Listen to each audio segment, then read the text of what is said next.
बिस्मिल्लाहिर्रहमानिर्रहीम।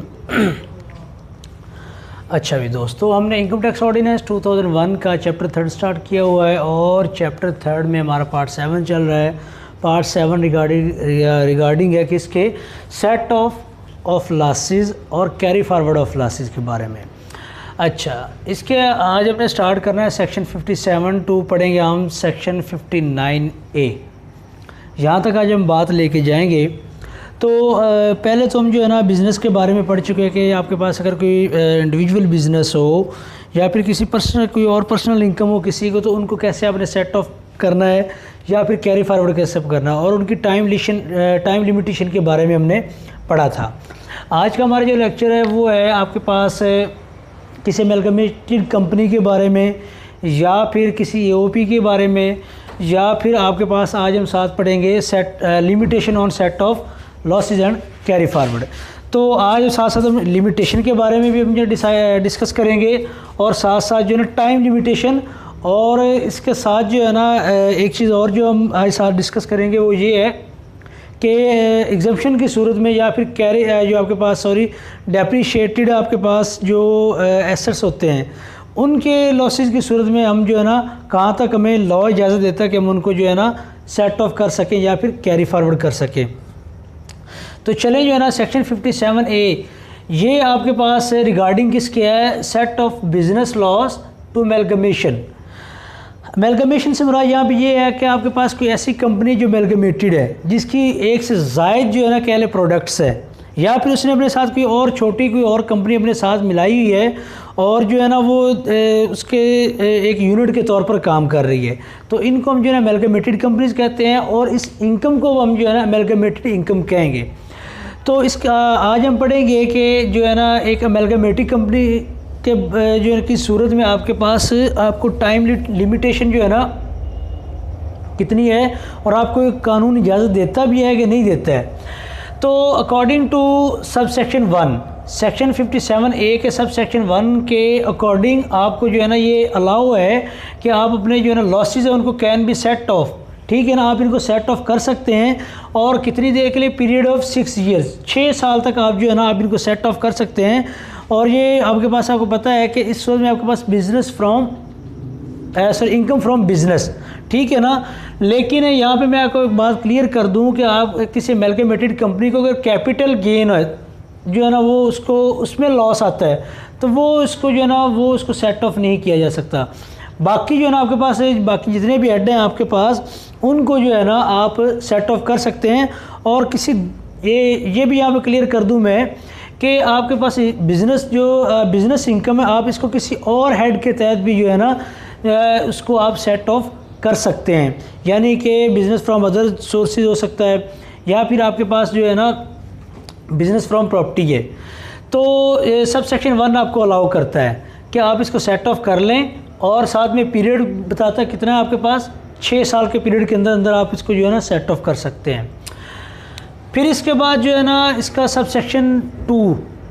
वो जो है ना वो बात करता है कि अगर आपके पास जो है ना आपने अगर कोई कह लें कि एग्जम्पशन ली हो, यानी कि सेक्शन 22, 23, 24 के तहत इसी चैप्टर के इन 3 सेक्शन के तहत अगर आपने कोई एग्जम्पशन ली हुई है अपने जो है ना किसी बिज़नेस के ऊपर, तो वो कहता है कि उस सूरत में अगर आपको कोई लॉस होता है तो वो जो लॉस है आप जो है ना उसको पूरा आप नहीं उसको सेट ऑफ करेंगे, उसका 50% आपको अलाउ है कि आप एज़ पर रूल जो है ना 50% जो है ना आप उसको सेट ऑफ कर सकते हैं। बाकी कंडीशंस एज़ पर लॉ यही रहेंगी। फिर इसके बाद जो है ना सेक्शन 2 ये कहता है कि अगर आपके पास कोई अमेलगमेटेड कोई बैंकिंग सेक्टर हो, कोई फाइनेंस कंपनी हो, ठीक है ना, कोई बैंकिंग कंपनी हो, तो उस सूरत में आप जो है ना उस सूरत में भी आपको ये अलाउ है कि आप जो है ना अपना जो लॉस है उसको सेट ऑफ कर सकते हैं और उसको कैरी फॉरवर्ड भी कर सकते हैं। कितनी देर के लिए, for the period of 6 years. यहाँ पे मैं आपको एक बात जो है ना क्लियर करता जाऊँ कि बैंकिंग कंपनी की सूरत में अगर आपके पास कोई स्पेकुलेटिव जो है ना वो आपको लॉस होता है तो वो आपको अलाउ नहीं है कि आप उसको जो है ना आप सेट ऑफ कर सकें इसी हेड के अगेंस्ट, ठीक है। यानी कि बिज़नेस जो है ना आपके पास जो बिज़नेस का हेड है उसके अगेंस्ट आप इसको लॉस को जो है ना एडजस्ट नहीं कर सकते। इसके लिए आगे हमारे पास आगे फर्दर जो है ना वो है आपके पास जो है ना ऑर्डिनेंस है या सेक्शन है, उसके तहत हम इसको सेट ऑफ कर सकते हैं। फिर इसके बाद जो है ना आपके पास है इसका सब सेक्शन 3। ये क्या कहता है? सब सेक्शन 3 कहता है कि अगर आपके पास कह लें कि आपने कोई इनकम किसी को आपने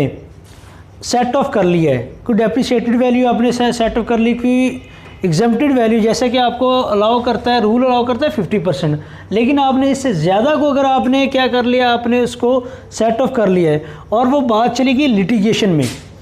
लिटिगेशन की सूरत में फिर क्या है कि भाई आपको जो है ना वो पूरा अलाउ नहीं है, फिर आपके पास वो जो इनकम आपके पास बाकी की 50% से ऊपर की इनकम होगी वो deem to assess as income, यानी कि वो आपके पास आपकी इनकम ही काउंट की जाएगी। ठीक है, तो ये तो सेक्शन 57 तो था आपके पास किसके बारे में, ये set off business loss to amalgamation, किसी एमलगमेटेड कंपनी के बारे में। अब हम बात करेंगे सेक्शन 58 की। सेक्शन 58 आपको जो है ना वो आपके पास रिगार्डिंग है किसके, एक set of losses of speculative business, ये स्पेकुलेशन जो है ना लॉस के बारे में। स्पेकुलेटिव बिजनेस मैं आपको पहले बता चुका हूँ कि आप जो है ना कोई भी ये कह लें कि किसी स्टॉक एक्सचेंज में आप जो है ना पैसा लगाते हैं, तो वो आपके पास ये सारा बिज़नेस क्या है, आपके पास ये स्पेकुलेटिव बिज़नेस है। ठीक है ना, तो इस बारे में लॉ क्या कहता है? इस बारे में लॉ कहता है कि आप जो है ना इस अपने इस लॉस को, जो स्पेकुलेटिव जो बिज़नेस के अंदर आपको जो लॉस होता है, आप इसको सिर्फ़ और सिर्फ सेट कर सकते हैं किसके अगेंस्ट, स्पेकुलेशन इनकम के तहत, या फिर आपको किसी और जगह से जो स्पेकुलेटिव इनकम है वहाँ से जो आपको रिसीव होगा आप उसके अगेंस्ट इसको सेट कर सकते हैं। आपको अलाउ नहीं है कि आप स्पेकुलेटिव लॉस को किसी और हेड के तहत जाके आप इसको सेट ऑफ करें, यानी कि बिज़नेस इनकम में भी आप इसको, या फिर आपके पास प्रॉपर्टी इनकम है, या फिर इनकम फ्रॉम अदर सोर्स है, आप इनके अगेंस्ट इसको जो है ना आप सेट ऑफ नहीं कर सकते। आप सिर्फ इसी हेड के तहत आपको जो है ना इनकम उसके तहत सेट ऑफ कर सकते हैं। इसका सब सेक्शन 2 जो है वो आपके पास बात करेगा पीरियड की, कि कितने पीरियड आपके पास है। तो इसके लिए भी जो लॉ आपको कहता है कि आपको ये अलाउ है कितना है, वो 6 ईयर्स का पीरियड आपको अलाउ है। फिर इसके बाद कहता है कि इसका सब सेक्शन 3 क्या कहता है? सब सेक्शन 3 कहता है कि अगर आपके पास आपको consecutive 2 years, more than 1 years अगर आपको लॉस होता है, तो पहले आप अर्लियर ईयर का जो है आपके पास लॉस है उसको सेट ऑफ करेंगे, फिर इसके बाद नेक्स्ट ईयर की बात करेंगे आप। तो ये तो था सेक्शन 58 जो कि आपके पास किसके रिगार्डिंग है, स्पेकुलेटिव लॉस के बारे में है, ये कि आपने इसको सेट ऑफ किस तरह से करना है, या फिर आपके पास टाइम लिमिटेशन क्या है। तो अब बात करेंगे हम सेक्शन 59 की। सेक्शन 59 का जो है ना इसके 3 इसके सब सेक्शन है, और फिर सेक्शन 59 आपके पास बेसिकली जो है ये आपके पास किसके रिगार्डिंग है, carry forward of capital losses, कि अगर आपको कोई कैपिटल गेन के ऊपर लॉस हो जाता है तो आप उसको किस तरह से आप इसको सेट ऑफ करेंगे, क्या कानून क्या कहता है, आपको प्रोविजंस क्या है।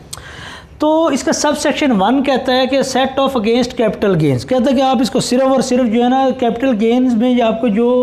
आपको होता है नुकसान होता है, उसको आप सिर्फ और सिर्फ क्या करेंगे, उसी हेड के तहत ही, कैपिटल गेन्स इनकम के तहत ही आप इसको सेट ऑफ कर सकते हैं। इसको भी किसी और जो है ना हेड ऑफ इनकम में नहीं आप सेट ऑफ कर सकते। इनकम फ्रॉम बिजनेस हो गया, इनकम फ्रॉम अदर सोर्सेज हो गया, इनकम फ्रॉम प्रॉपर्टी हो गया, आप इनकी इस इनकम के अगेंस्ट आप इसको नहीं सेट ऑफ कर सकते। इसके लिए भी पीरियड आपके पास क्या है, अभी 6 ईयर्स का पीरियड है। तो और थर्ड जो आपके पास इसका सब सेक्शन है, सब सेक्शन 3 है, वो भी यही कहता है कि अगर आपको मोर देन 1 ईयर्स अगर आपको कोई नुकसान हो जाता है, तो आप अपने इस नुकसान को, अपने इस लॉस को, जो पहले साल का लॉस है, पहले आप उसको जो है ना सेट ऑफ करेंगे, फिर आगे बात लेके जाएंगे। तो सेक्शन 59 आपके पास था carry forward of capital gain losses. Capital gain का आपको पता है कि इमूवेबल प्रॉपर्टी के ऊपर आपको जो है ना रिसीव होता है, या फिर आपको किसी सर्टिफिकेट्स वगैरह के अगेंस्ट जो आपको रिसीव होता है, वो कैपिटल गेन्स में आता है। अब बात करेंगे हम सेक्शन 59A की। तो सेक्शन 59A के भी आपके पास जो है ना बेसिकली इसके 3 सब सेक्शन ही हैं, 3, 4 और 5। पहले 3 इसके सब सेक्शन जो है ना वो मीट कर दिए गए हैं, और आगे के 3 जो है ना वो आगे हम डिस्कस करेंगे। और सेक्शन 59A किसके रिगार्डिंग है, limitation on set of losses and carry forward. कहता है कि वो लिमिटेशन क्या है इसके ऊपर, कि लॉ आपको क्या कहता है कि आप किस हद तक इनको जो है ना आप इनको कैरी फॉरवर्ड कर सकते हैं या फिर जो है ना आप इसको जो है ना कैरी फॉरवर्ड कर सकते हैं। तो वो कहता है कि लिमिटेशन ये है कि देखें AOP is association of person and AOP can set off or carry forward against AOP's income। कहता है कि AOP जो है ना वो आपके पास अपना जो उसको कोई लॉस हो जाता है और वो उस लॉस को सिर्फ़ और सिर्फ AOP की इनकम के अगेंस्ट ही जो है ना वो सेट ऑफ कर सकता है। ठीक है। सेकंड इसका जो है ना 4 जो है ना वो इसका क्या है, कहता है कि इसकी 2 प्रोविजंस हैं। 4 से जो सबसेक्शन 4 है वो कहता है कि persons can set of against his income. कहता है कि अगर AOP को अगर कोई नुकसान हो गया, कोई लॉस हो गया है, तो उस AOP का जो मेंबर है एक, वो कहता है कि वो मेंबर अपनी पर्सनल इनकम के अगेंस्ट इस लॉस को क्या कर सकता है, उसको अलाउ है कि अपनी पर्सनल इनकम के अगेंस्ट इसको वो सेट ऑफ कर सकता है। या फिर इसके साथ इसकी जो क्लास B है उसके अकॉर्डिंग कहता है कि अगर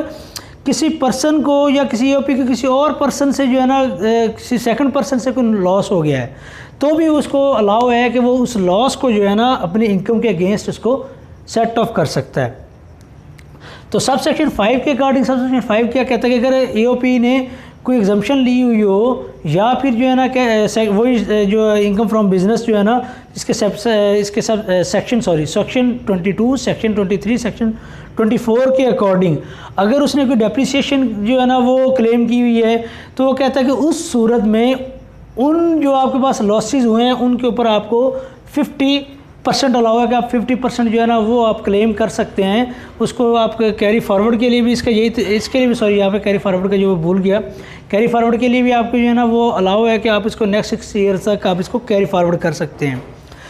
इन लॉसेस को। तो इसका अभी हमारे पास जो है ना अभी 2 सेक्शन अभी पढ़े हैं और वो इंतहाई इंपॉर्टेंट है। एक तो जो है ना हमारे पास इसका जो सेक्शन 59AA वो है आपके पास ग्रुप टैक्सेशन, और इसके बाद जो है ना आपका सेक्शन 59B वो ग्रुप रिलीफ के बारे में इंतहाई इंपॉर्टेंट है। इंशाल्लाह नेक्स्ट लेक्चर में वो डिलीवर किया जाए, तो जुड़े रहें हमारे साथ। जज़ाकुमुल्लाह।